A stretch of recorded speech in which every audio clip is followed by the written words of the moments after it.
always gonna aim for that finish. I don't like going saying, oh, I'm gonna knock him out or I'm gonna dodge choke him. I like to say, I'm gonna finish that fool. Second round. I ran into that dude about 3 times here. And a little interesting fact for you guys, he's actually a fan of mine.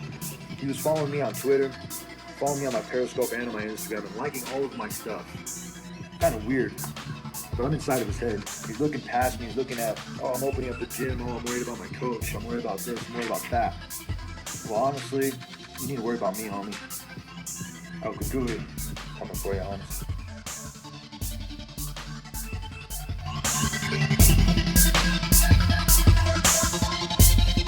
McNuggets versus Alvarez. Honestly, I hope they both knock each other out. That dude doesn't pose a threat for me. Neither does Khabib or anybody else in this division. Once I'm done with this division, I'll drop to 145. I'll beat everybody's ass there. Go back up to 170 and do that same thing there because I knocked everybody out at 175 at the Ultimate Fighter season finale. You never hear McGregor or Alvarez or anybody else in this division saying my name. Why? Because it's fucking lame. You guys want to talk all that shit and try to have the big cash fights, that's fine with me. Ooh, getting me amped up here, guys. McGregor, Alvarez, I really don't care. They can do whatever they're going to do. They can knock each other off, that's all I care about. Whoever's next in front of me afterwards, I'm not really worried about it. It'll sound better than 11-1, 12-1. That's how it always is for me, and that's how it'll always be. Just because you guys want me to have the belt does not mean that I'm going to do what you guys tell me, because I've always been an OG. Creativity is one of my things. So when I go out there, I'm going to paint that picture for the rest of the division. And at 145, at 155, and at 170.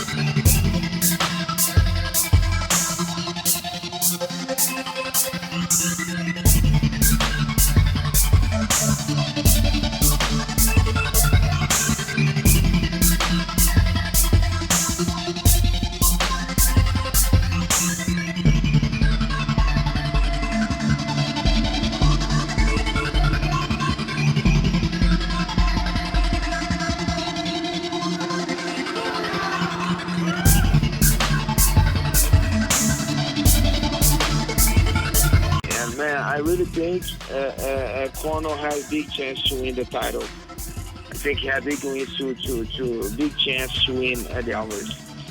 Oh, so you're basically picking Conor. Yeah, I think he'll get that.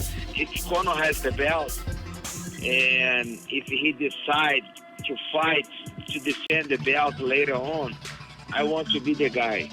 Or Conor or Alvarez who win. But if Conor wins and he decides to don't hide himself behind the belt and sit on the belt and lock up the whole division, I will be there to take it. Just like I'm fucking pro-union, man. I'll sit right here and say it now. I'm fucking 1,000%. I'll be the guy. I'm not scared. I say here and say we need a fighters union, 1,000,000,000%, especially with the new owners coming in, and I think now's the time. And I think not just because pay, there's so much more like health insurance and retirement. And, I mean, a buddy of mine, he works in Las Vegas and he runs a bulldozer. If it wasn't for the union, he'd be making like $9 an hour. You know, one of the only sports teams that do not have a union, and we have no direction. We have no one to stand up for the fighters' rights. If something bad were to happen to someone, no one backs him. It's just him alone, and then he just kind of gets washed out. So we need people to stand up and fight for it, man. And I'll gladly put my head on the chopping block and say I'll be the front face of this motherfucker. So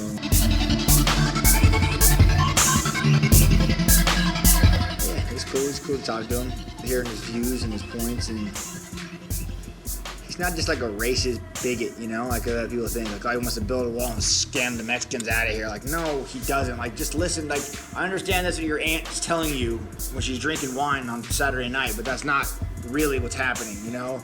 And when you have to look, I mean, just talking politics is crazy, but when we have two options, we got to go. Do we go with the indicted girl who's full of shit, or do we go for the wild Conor McGregor, Trump? So it's kind of like who we go with.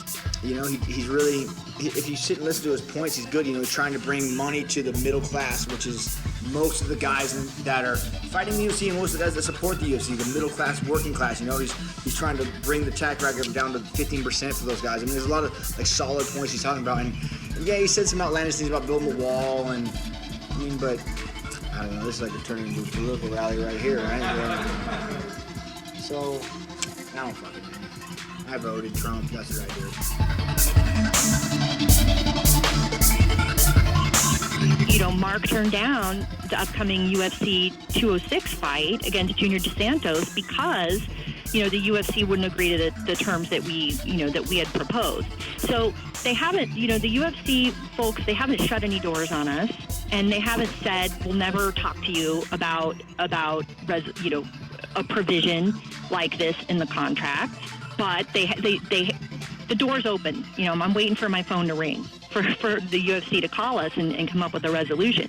Normally, I just file a lawsuit, or I just wait until the Lesnar hearing to file a lawsuit. But we're coming out and talking about it because we want to resolve it, and he wants to fight. He just wants fair fights, and that's what, you know, the UFC anti-doping policy. That's what they state is the goal of it, is to have a level playing field, and it's not, as evidenced by the history just with Mark Hunt. And Mark, he can speak about other, you know, I haven't done all the research on other fighters, but it's not just Mark who's, you know, fighting juicers and having their brand suffer from it, or, you know, having their health put at risk.